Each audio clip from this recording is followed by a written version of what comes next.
Meus irmãos, bom dia, paz do Senhor. Passando aqui para uma reflexão acerca da palavra de Deus, referente à igreja. A igreja, baseada no livro de Efésios, no capítulo 2, ela é projeto de Deus. Era plano de Deus, desde a fundação do mundo, ter para si um povo seu. Povo esse que a Bíblia menciona que, no desejo de Deus, é para ser um povo dele especial e de boas obras.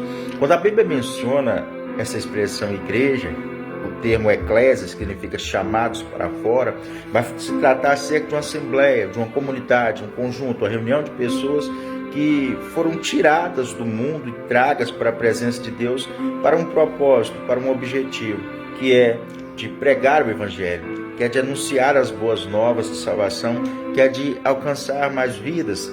Dado essa expressão, nós meditamos acerca, na Bíblia, da igreja de Jerusalém, da igreja de Antioquia, que eram igrejas que nós vemos a firmeza, o amor, e que estava também em expansão, em crescimento naquela época. Nós vemos falar na Bíblia acerca das igrejas da Galácia, que eram igrejas que estavam passando por dificuldades, por provações, e que começou a surgir falsos ensinamentos, heresias naquela época. Nós vemos na Bíblia Sagrada relatos também acerca da igreja de Filipos, uma igreja que tinha alegria em meio às provações, em meio às dificuldades da época. Nós vemos na Bíblia falar acerca também da igreja de Tessalônica, a igreja que estava transformando o mundo da sua época através da mensagem do Evangelho, da pregação da palavra de Deus. Nós vemos na Bíblia relatos acerca da igreja de Corinto, que trata acerca de problemas e soluções nos escritos de Paulo àquela igreja, para que resolvesse os problemas ali então que estavam acontecendo naquela comunidade. Nós vemos na Bíblia também falar acerca da igreja de Éfeso, uma igreja que nós encontramos relatos bíblicos que era conhecida pela sua pureza doutrinária. Era a igreja mais falada, mais comentada da época, dada a sua fé e o seu amor, e frisando aqui sobre a liderança do jovem pastor Timóteo. Nós vemos na Bíblia falar também acerca da igreja de Colossos. Na carta aos Colossenses nós vemos que trata acerca da suficiência de Cristo para aquela igreja, onde Paulo diz que habitasse ricamente naqueles irmãos a palavra de Cristo. Nós vemos na Bíblia falar também acerca da igreja de Creta, onde Paulo escreve àquela igreja para que as coisas fossem colocadas em seus devidos lugares, e ele faz menção de se pregar também àquela igreja, que fosse ensinado ali acerca também da mentira. É uma mensagem também atual para os nossos dias, que vale a pena ser pregada também, porque tem muitas pessoas hoje que, mesmo estando na igreja, mas estão vivendo uma vida de mentira, e Deus quer compromisso, quer aliança com o seu povo nesses últimos dias. Tem pessoas que nesses dias não têm levado a obra de Deus a sério, têm feito a obra de Deus de qualquer maneira, obra de Deus entre aspas, é claro. Nós vemos na Bíblia também falar acerca da igreja de Roma, em que Paulo nos revela nos seus escritos que era uma igreja que tinha uma comunidade de cooperadores. Entre elas, preciso também, a gente vê no livro de Romanos capítulo 16, se não me falha a memória, em que ele fala acerca de algumas irmãs também, que muitos estavam a contribuir ali com o Evangelho. Enfim, a Bíblia fala também acerca de mais 6 igrejas da Ásia, são 7, mas eu já citei a de Éfeso, fala acerca da igreja de Esmirna, da igreja de Filadélfia, da igreja de Pérgamo, da igreja de Tiatira, a igreja de Sardes, a igreja de Laodiceia. Isso no livro de Apocalipse, em que há para cada uma dessas igrejas uma mensagem, um elogio, uma repreensão da parte do Senhor. De um modo geral, é lindo nós estudarmos acerca da igreja. O termo na teologia usado para estudar acerca da igreja, da história da igreja, é eclesiologia, estudo da igreja. Mas por trás de todo esse trabalho, por trás de toda essa grandeza, de todo esse conhecimento que é lindo de ser falado, Muitas pessoas não falam todo o sofrimento que teve até que fosse formado, até que houvesse, até que acontecesse tudo que nós vemos nos evangelhos. Nós vemos sinais, nós vemos prodígios, nós vemos a igreja crescer, vidas se converterem, vidas sendo batizadas. Porém, por trás de tudo isso, teve sofrimento, teve perseguição, teve calúnia, teve açoites, teve prisão. Por exemplo, o homem mais falado na Bíblia Sagrada concernente a evangelismo e missão, fundar igrejas, é o apóstolo Paulo. Em Damasco ele foi perseguido, em Jerusalém ele foi rejeitado, em Tarso ele foi esquecido pela igreja. Isso desde o começo da sua conversão, estou citando aqui.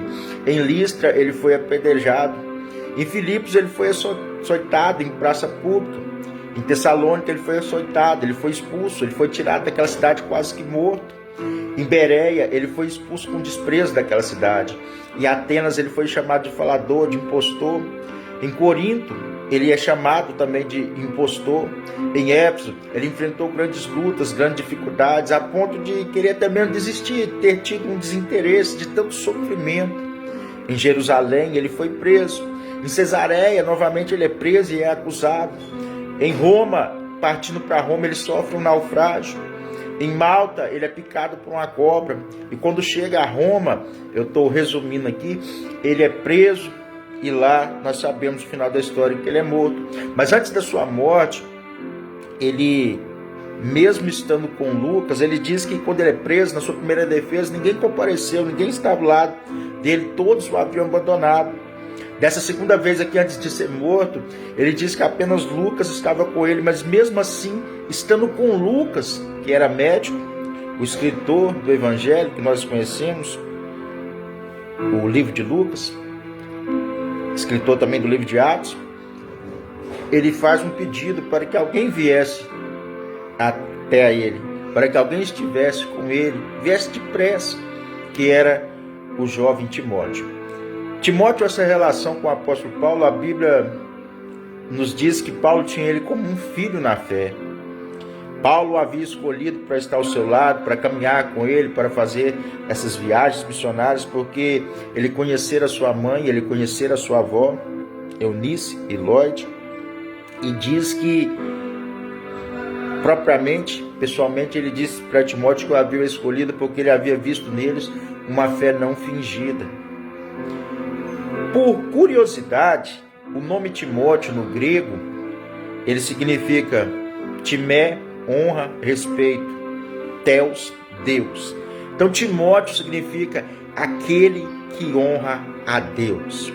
Timóteo, sendo submisso à liderança do apóstolo Paulo, ele foi bem sucedido no seu ministério quando ele passou a liderar a igreja de Éfeso. A igreja que ficou bastante conhecida na época pela sua fé, pelo seu amor.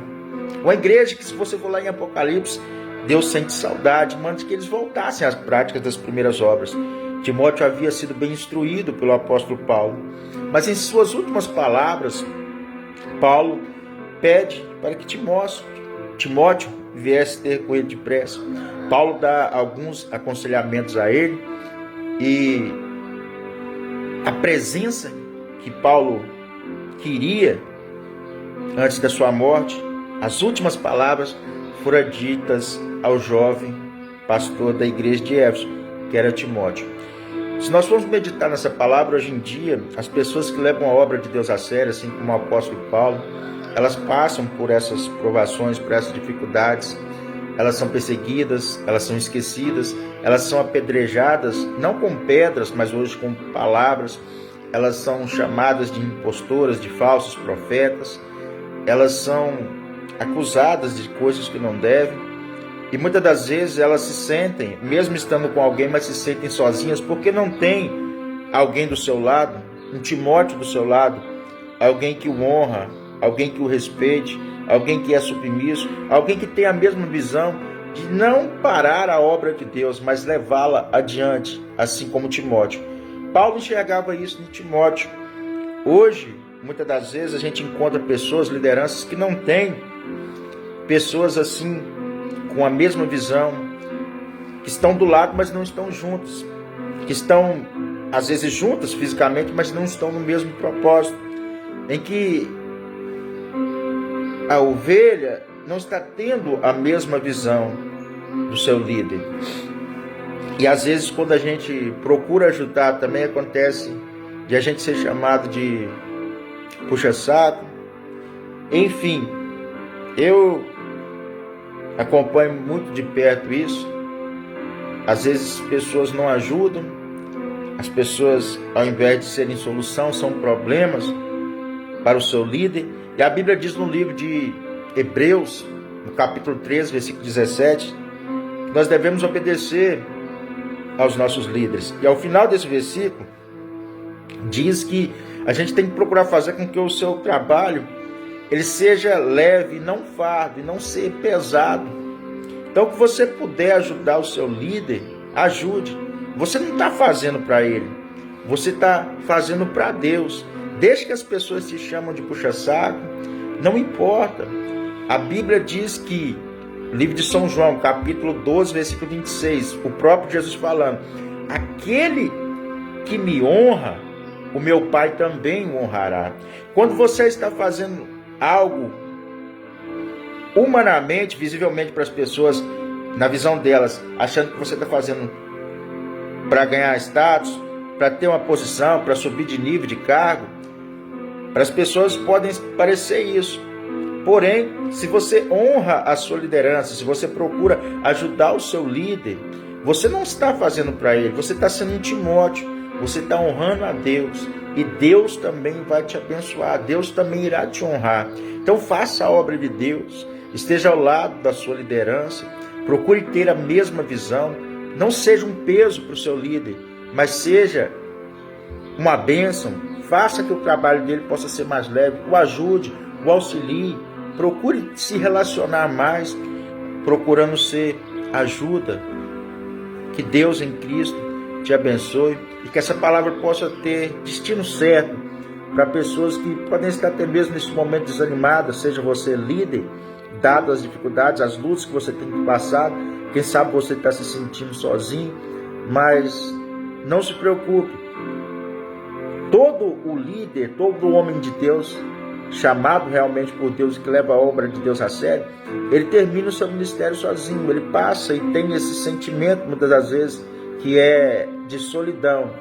Mas Deus, na hora certa, ele prepara um amigo. Deus, na hora certa, ele prepara um Timóteo, alguém para te ajudar, alguém que vai estar do seu lado, alguém que você possa confiar, alguém que você possa abrir o seu coração, que não vai te julgar, mas vai procurar ser bênção na sua vida, vai procurar a levar adiante a obra de Deus, na mesma visão, no mesmo propósito que você tem levado, que é de fazer a obra de Deus com sinceridade e com interesse no seu coração. Que Deus em Cristo abençoe e que essa palavra tenha destino certo nessa manhã, em nome de Jesus.